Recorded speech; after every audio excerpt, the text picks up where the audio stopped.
Hello YouTube, Spirit of the Law here. I've got a great video for today, probably my best yet I might say, and that is not just because it's my first.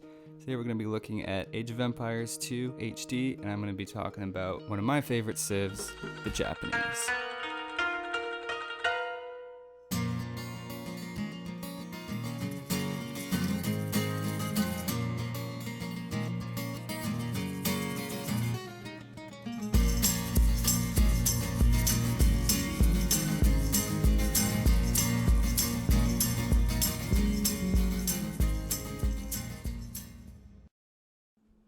The Japanese typically aren't thought of as being one of the best civilizations in Age of Empires. I've never seen them ranked in the top 5, and they usually fall somewhere between 10th and 15th on lists of the best civilizations. Part of the reason for this, I think, is because they're seen as an infantry-only civilization, and it's true they do actually get very good bonuses to their infantry, including plus 25% attack speed. Their unique unit is also an infantry, and they're actually labeled an infantry civilization. I would argue there's a lot more to them than just that though. I think the Japanese are underestimated as a naval power. They actually have the best fishing ships in the game, and their team bonus of galley plus 50% line of sight is pretty awesome. The Japanese also have a couple of nice economy bonuses, and the wood saved in the mill and lumber camps being cheaper in the Dark Age is actually more than the Hun player saves by not building houses. The fishing ships are the best in the game, and not only are they much stronger than any other fishing ships, but they also work faster. In the Conquerors and Forgotten Empires expansions, the Japanese were given a few defensive bonuses as well. In addition, they were also given bloodlines to shore up their cavalry. One reason I think the Japanese are so underrated online is because a lot of people don't take the time to learn how to use them correctly.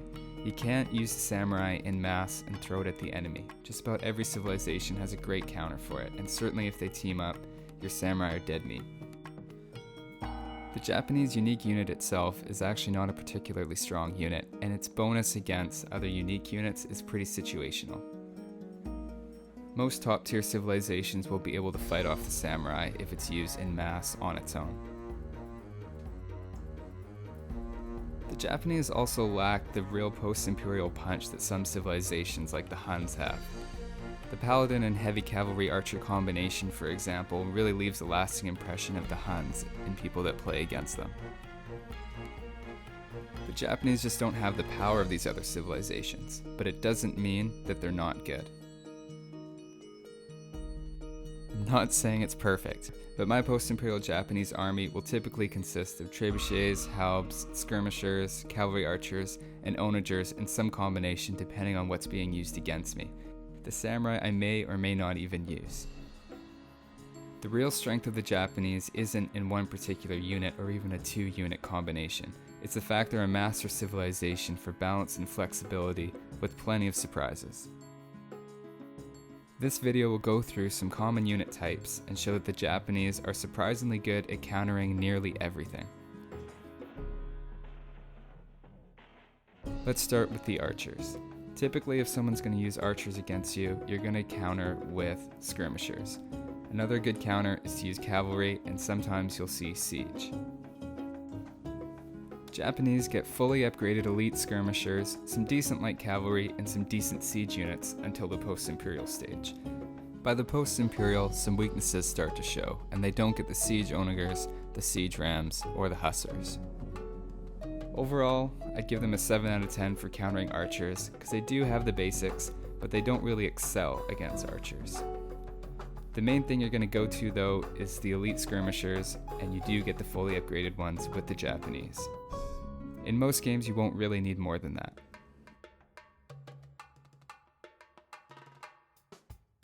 Next up we'll look at how the Japanese can counter infantry. In Age of Empires, infantry tends to be a little bit easier to counter, and the fact that the Japanese are thought of as an infantry-intensive civilization I think is part of the reason that they're underrated. Still, let's look at how the Japanese can counter infantry. Obviously, archers are a good go-to, hand cannoneers in Imperial Age, cavalry archers, which can be fully upgraded, some siege units like the Heavy Scorpion, And as well, they can even counter with their own infantry, which because their attack speed bonus ends up being better than most other civilizations. Although we all know the Aztecs are the best infantry civilization, right? Because of the fully upgraded cavalry archers and variety of other units that you can have available to you as a Japanese player, you often feel like you have several different ways that you can counter infantry, and there's no obvious unit that you'll be wanting to go to that you don't have. For this reason, I'd give the Japanese a 9 out of 10 for their ability to counter infantry, because all they're missing really is a Teutonic Knight. Next, we'll look at how the Japanese counter cavalry. Your main go-to against cavalry is going to be the halberdiers, possibly the camels, and occasionally the monks. In the case of the Japanese, they get fully upgraded halberdiers, although they don't have access to the camels. But really, camels are kind of a one-trick pony anyway. I would argue that the halberdiers for the Japanese are at least one of the best in the game. Here you'll see 40 post-imperial Japanese halberdiers against 24 post-imperial Han paladins and 8 hussars. As you can see, this is a very favorable exchange for the Japanese.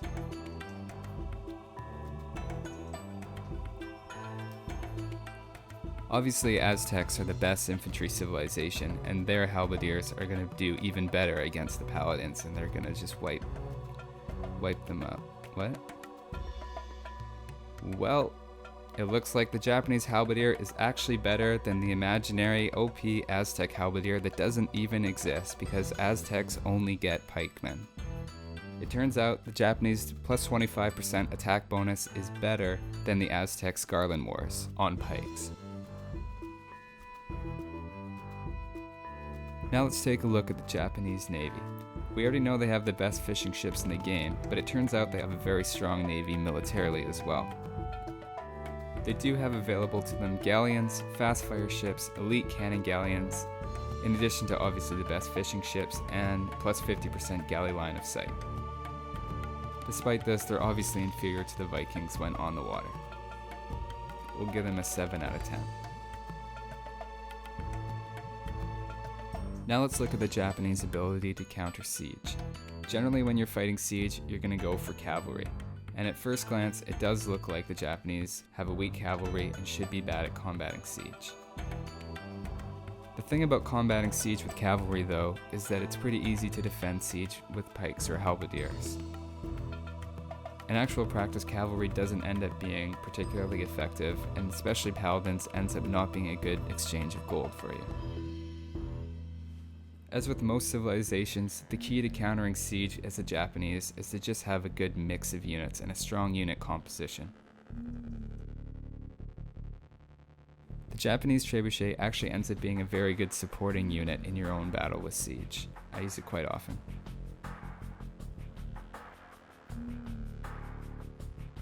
Now let's take a look at the Japanese defenses. In general, they're pretty good, but we are missing some key technologies here. The strength of Japanese defenses comes from their great towers, fortified walls, bracer, and masonry. Some key defensive technologies they lack are architecture, bombard towers, hoardings, and heated shot. As you can see, despite their reputation as a great defensive civilization, the Byzantine castle and keeps can't keep up with the Japanese castle and keeps because of that extra technology bonus that the Japanese get in their towers. Even despite the Koreans' reputation as a tower civilization, their keeps are actually inferior to the Japanese ones. Obviously, this isn't taking into account the fact that the Koreans have the bombard tower, which makes them still the better tower civilization, but the Japanese keeps certainly hold more than their own. Overall, despite the fact that they just took down a Byzantine castle and towers and a Korean tower, I'm still only going to give them 8 out of 10 for their defenses. The lack of bombard towers and heated shot is pretty big. As mentioned earlier, the Japanese economy has some nice bonuses, both in the Dark Age with the mill and lumber camp being cheaper, and in the later ages with the fishing ships. Overall, I'd rank them as a fairly strong economy.